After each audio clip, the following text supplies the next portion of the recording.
The heir hunters were struggling to find a birth record for Richard, which was making it impossible to move the case forward, so Amy tried a different tack.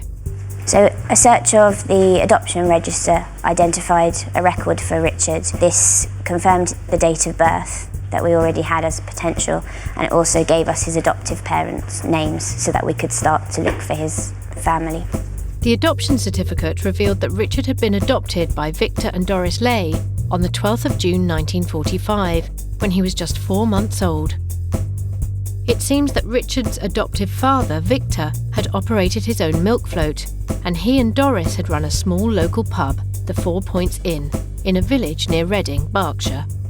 When the deceased has been adopted, what that means is that their biological family are no longer included as part of a legal entitlement under intestacy.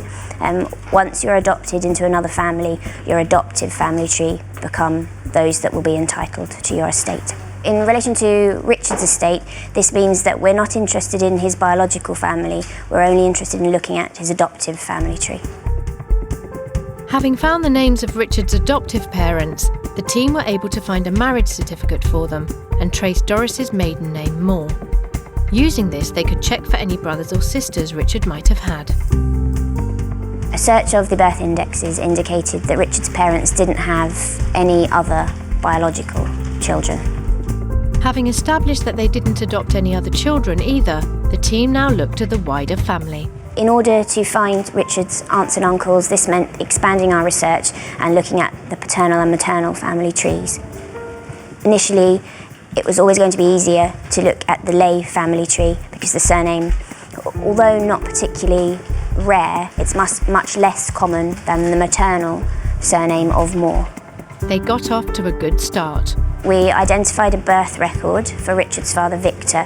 He was born in 1907, so this in itself is useful because it means that we can look at the 1911 census record, find Victor living with his parents. They then needed to check for any of Victor's siblings. By looking at the 1911 census, we were able to find that Victor already had 3 brothers. We then took a look at the birth indexes from 1911 onwards and found 2 additional brothers.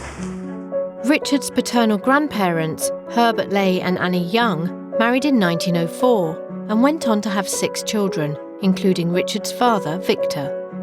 The team now needed to trace these 5 uncles of Richard's and their descendants.